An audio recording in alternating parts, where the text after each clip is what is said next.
everyone, Comic Reviewer here, this time reviewing on Young Justice issue number 4.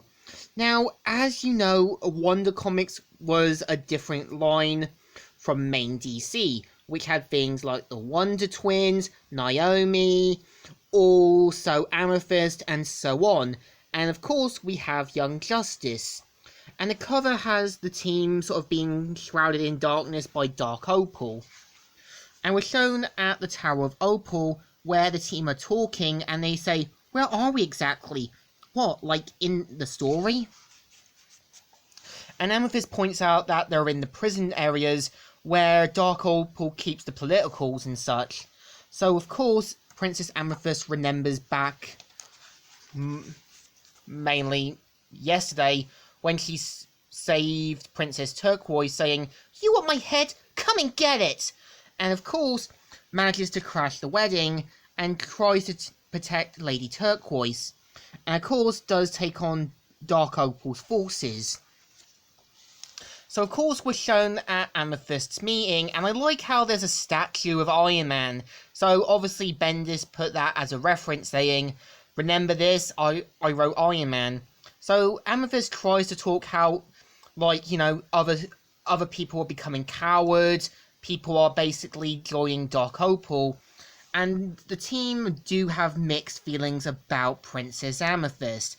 And it's heavily implied in the Wonder Comics of Princess Amethyst.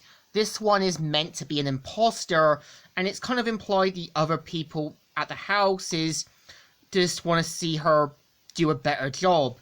So, of course, when she tries to give a big epic speech and tries to talk, she leaves off in a huff, and of course does eavesdrop on their conversation about them wanting to remove her from the meetings.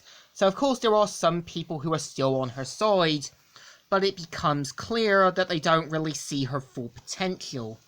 And of course Princess Amethyst leaves off in a huff. So we're shown where Dark Opal's generals are saying, what exactly is going on here? I'll ask the question, Skeletal. Dude, Connor, what is going on here? And so he asks about the baby and his girlfriend, but Connor says that he's sorry about what happened and that, you know, we're farmers and that. So of course Dark Opal's generals don't really buy it, but of course Bart manages to stall some time, and of course Connor sees this as him basically helping Connor get his wife to safety. And of course, as soon as one of them tries to do the first strike,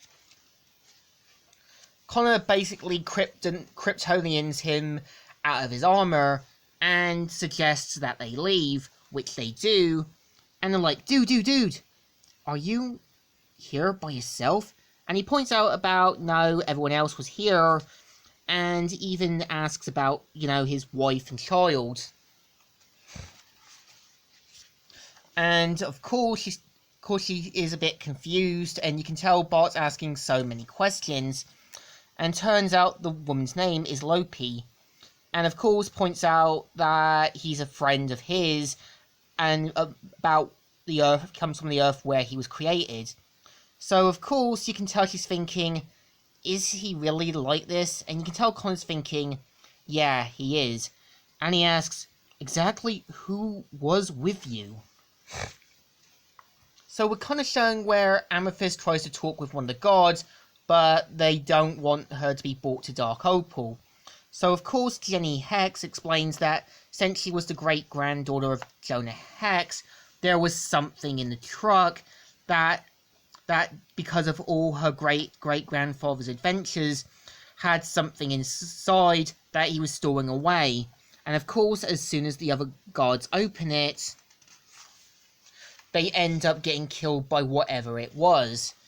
So of course, as soon as Tim Drake has a look around the surroundings, we're shown how Connor has managed to rescue Cassie and all that, and even meet the rest of the team. So it's basically seeing the pre-crisis, the sort of post-crisis Flashpoint Young Justice friends back together, and the sort of new allies that they have. So, of course, they decide to get ready to take on Dark Opal. And we're shown with a flashback from earlier where Amethyst has a talk with Lady Turquoise and knows about them wanting to get rid of her and knows that the houses don't see her potential. So, of course, Lady Turquoise says, maybe you should go back to Earth for a while until it sorts itself out. I would love to, sweetie, but the gems need me. Does it? So, of course, something happens to Lady Turquoise's kingdom, and of course, as soon as it's over, they see that it's been redesigned, so Amethyst goes to have a look, and manages to meet Tim Drake, and starting the point at the end of the first issue. So, issue 4, I would say, isn't too bad. I think the Young Justice comics seem to imply that the Amethyst we see here is an imposter, and that the other ones just want her to make believe she's a princess to have a better leader. And I feel Bendis can do Young Justice, and it does show there is some potential. So I think the issue deserves a thumbs up. Still good, and still alright. So, Comic Reviewer here, signing out.